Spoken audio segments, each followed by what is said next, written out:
He put that up there to entertain people. Another thing I want to deal with is a lot of people now with a lot of stuff that I'm posting out. Certain leaders, I won't even mention their name, have tried to get me to either do interviews with them, you know, or come out and talk to them here or there. On your show? And on my show, or meet me in person. And this is what I have to say to that. I know what I'm looking at. I've been doing this long enough and serious about this long enough where I don't have to sit down with somebody to understand where they're coming from and to see them a mile away. I don't need to sit on a panel with a crackhead in order to know that he's smoking crack. I don't need to hear what he got. I can identify a crackhead for myself. So I'm telling these leaders to have a problem with myself, that either want to have a problem with me or either want to be validated by me in some sense, or disvalidated, or, you know, or I don't know, criticized. I don't know what they're looking for. Don't waste your time. Because either one, if you don't agree with what I'm saying or my criticisms about you, then it holds no merit, because you can disprove me with your actions. Yeah. And if it's just untrue what I'm saying, then it has no relevancy anyway, because you know the truth and you're gonna act out the truth anyway. But if you want to debate on me about the facts that I speak, you're wasting your time. I'm not putting my information out to debate. I'm putting the facts out. And anything that I've said about anybody, if it is not factual, you can put the facts out against what I am saying, and anyone who is misled by me can see those facts and say, you know what? King Noble's lying on this person. You know? King Noble's not telling the truth, because so-and-so has put the facts out contrary to what King Noble has exposed. You follow? Anybody can do that. But if they have not done that, then they need to soul search and go within themselves and see their own determination and sincerity about black liberation and black empowerment. They won't resolve that in a panel discussion with me, in an interview with me, or sitting down talking to me. That's something that they must resolve inside of themselves. So I'm not going to argue I'm not going to sit up and argue what I know with somebody else. Only a fool does that. You know what I'm saying? A fool argues about foolish things. If you know what you're talking about, you stand on what you're talking about. You stand for what you're talking about, and you have a solid position. And everything that I say that come out of my mouth, I stand for it. I challenge myself on it. And there's nobody a bigger critic of me than my goddamn self. That's why I don't have a lot of critics, because I properly criticize myself thoroughly before I even open my mouth.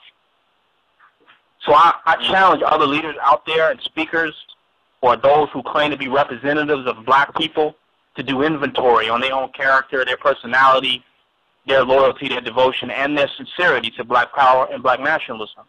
And after they do that inventory, there's some changes that they might want to make that may be consistent with things that I have said, and certain critical remarks and certain things that were unveiled in my analysis of them. They might want to make some changes. And I think that's what they need to do. Don't just try to sit down and debate and argue with me and think you're going to sway me, or you're going to out-soldier me, or you're going to waste of time. You're going to buy me. You're wasting time with that. It's just not going to work. And if you want warfare, you're wasting time too. Just let's get it over with. Anything short of that, it has no significance to me. I'm going to continue to say what I say and do what I do and bring the truth as I see fit.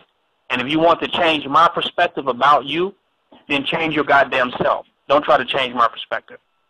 If it's a dirty cup and you want to change my perspective about that dirty cup, then clean the damn cup off. Don't debate with me 5 hours about how the cup's really not dirty.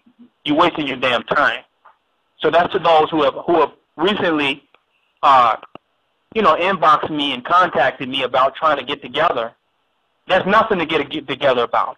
If you ain't talking about white supremacy, coming out of white supremacy, coming out of the matrix completely, if you're not talking about that and grandizing these crackers and their world and their reality, or being watch some more of my goddamn videos. Watch some more of my goddamn videos, and watch me continue to bang on your goddamn ass. Watch that. Mm-hmm. But if you're gonna change, then our paths gonna cross anyway. If you are a real revolutionary at heart and you're really sincere, and our paths will cross, and we'll do the work that we need to do. But until that day, we don't have. There's nothing to discuss. There's nothing to talk about. Either you 100% or you 0 with me. You follow? You can't buy that gray area with me.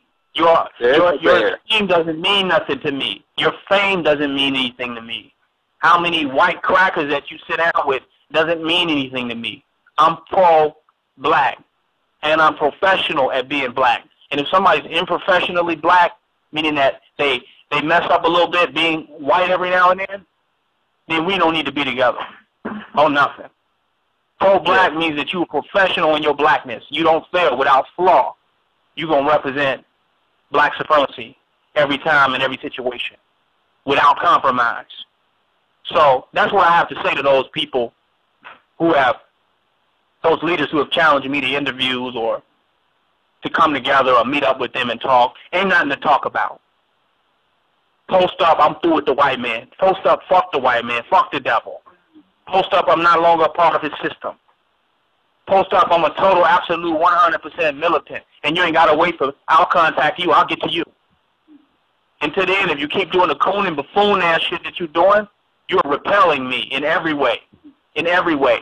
Because I know the more you're like the enemy, the more you are likened to the enemy, the closer the enemy is to you.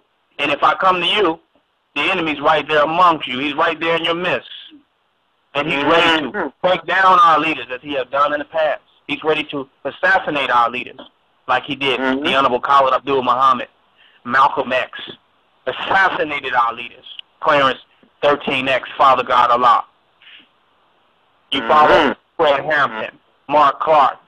Assassinated our leaders. You know? So no, I don't want to get close to you if you close to Whitey. We ain't got nothing to talk about. You know? So that's my thing. And no, whatever you're doing, if there's some positive inside of what you're doing, like the Muslims say, all praise is due to Allah. Keep doing it. You know what I'm saying? Keep doing it.